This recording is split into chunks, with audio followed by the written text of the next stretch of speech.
Bismillahirrahmanirrahim. Assalamualaikum warahmatullahi wabarakatuh.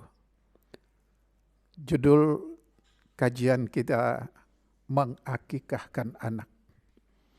Disaripatikan dari buku Menuntun Langkah Anak ke Surga dan kitab Indeks Hadis dan Syarah sebanyak 2 jilid karya saya Buya Haji Muhammad Alfiz Caniago.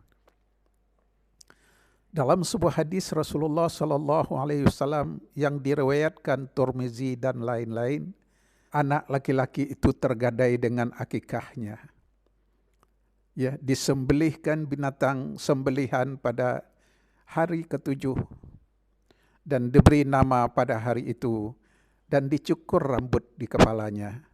Hadis riwayat Tirmizi dan lain-lain dalam kitab Indeks Hadis dan Syarah jilid 1 hadis nomor 165 ya, halaman 232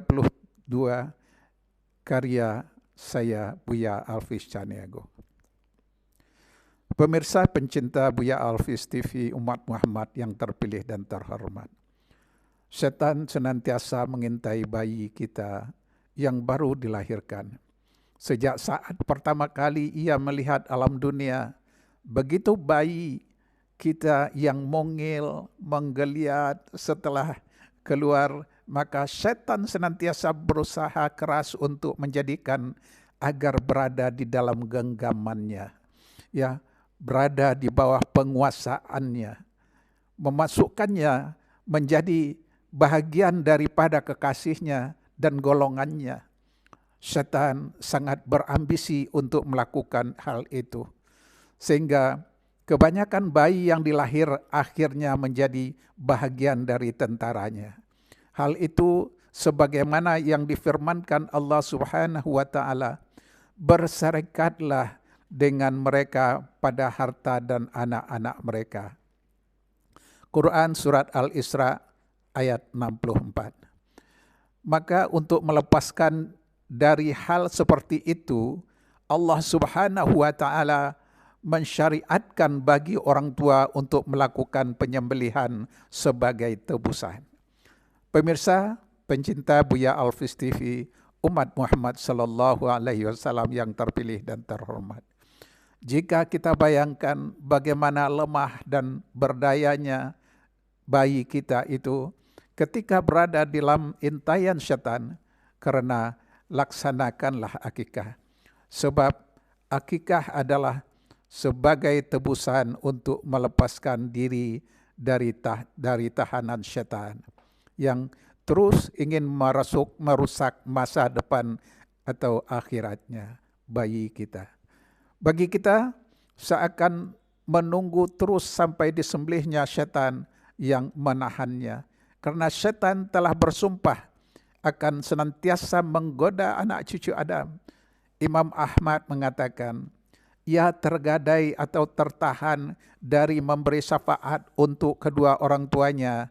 Dan Atha bin Abi Rabah menyebutkan yang dimaksud dengan tergadai dengan akikahnya adalah bahwa ia tidak akan bisa menerima syafaat anaknya.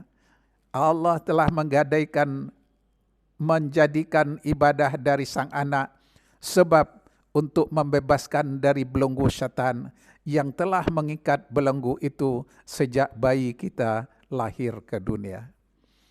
Pemirsa pencinta Buya Alfiz TV umat Muhammad Sallallahu Alaihi Wasallam yang terpilih dan terhormat.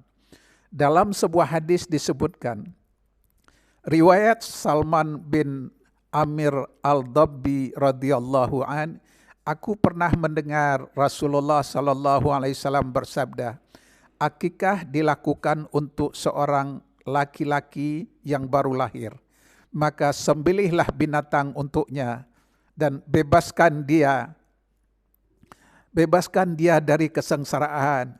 Ya, catat hadis tersebut ya dari Fathul Bahri, dan mayoritas ulama menyetujui hadis yang diriwayatkan di dalam hadis sahih At-Tirmizi bahwa Nabi Subhanahu wa Ta'ala ditanya perihal akikah dan memerintahkan menyembelih 2 ekor kambing untuk anak laki-laki dan 1 ekor untuk anak perempuan.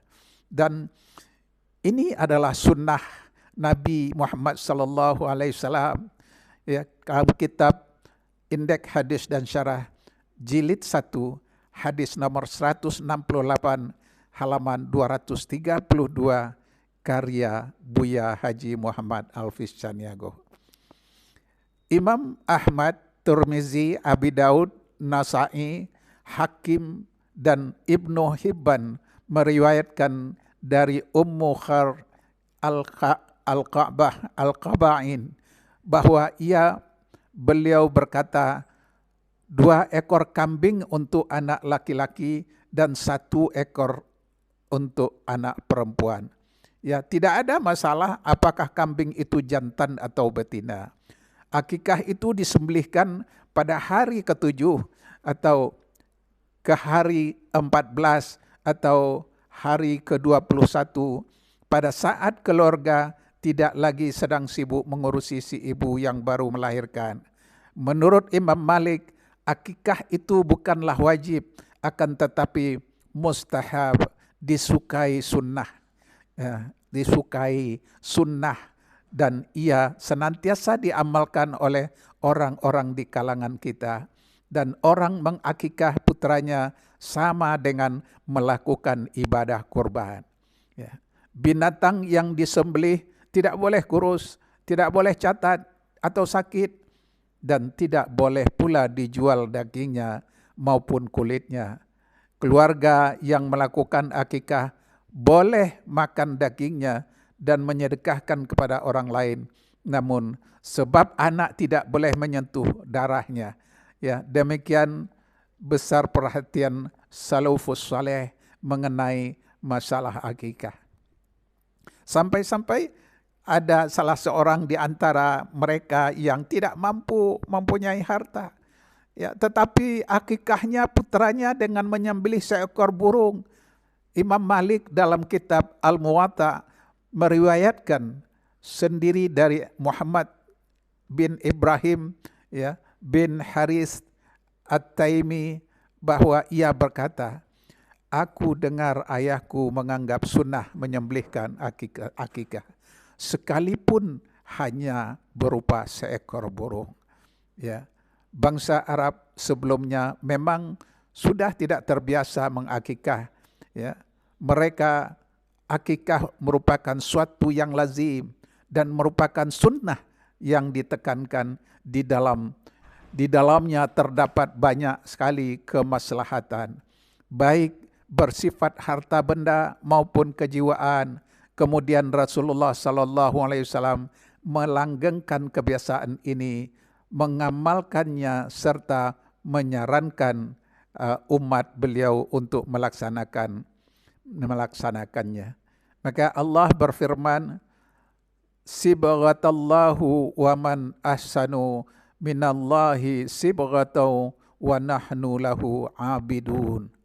Artinya sibghah Allah, dan siapa yang lebih baik sibghahnya daripada Allah, dan hanya kepadanya lah kami menyembah. Quran surat Al-Baqarah ayat 138.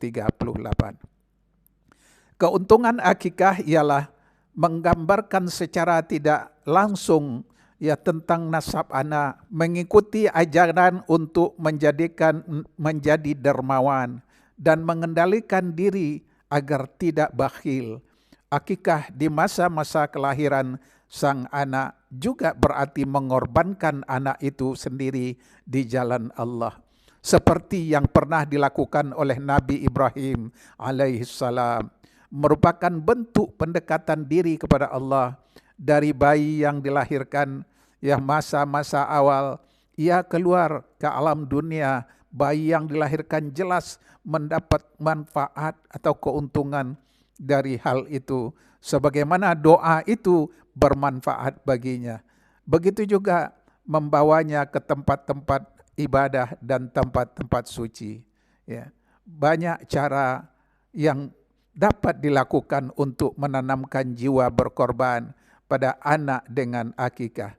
Berarti kita memohon kepada Allah agar anak nanti memiliki jiwa berkorban dalam dirinya. Sedangkan tips-tips praktis dan menunjukkan jiwa berkorban pada anak diantaranya dengan: 1. Pertama, tanamkan sifat empati anak terhadap anak atau orang lain yang sedang mengalami kesulitan atau penderitaan.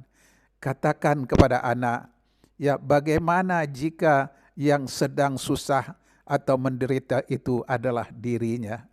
Ya, yang kedua, gugahlah perasaan si anak agar tergerak hatinya untuk membantu orang-orang yang sedang kena musibah.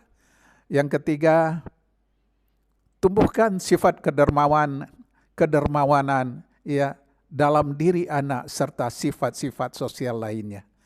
Yang keempat, libatkan anak dalam kegiatan-kegiatan sosial seperti mengumpulkan pakaian bekas, makanan kue kering, kue ya, super mie dan sebagainya, dan ikutlah dia di dalam menyerahkan bantuan tersebut kepada yang membutuhkan. Yang kelima, tegaskan kepada anak bahwa orang yang baik adalah orang yang bisa memberikan baginya manfaat, bagi orang tuanya, bagi saudaranya, bagi teman-temannya, dan bagi orang banyak.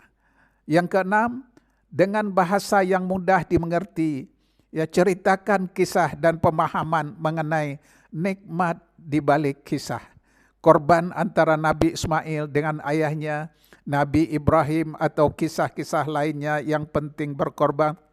Ya, yang ketujuh, ajaklah mengunjungi atau menjenguk orang-orang yang kena musibah. Ya, demikian. Semoga ya kajian ini bermanfaat kepada kita.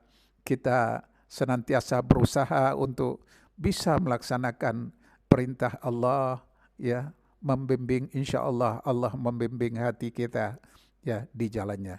Terima kasih. Billahi taufiq wal hidayah. Wassalamualaikum warahmatullahi wabarakatuh.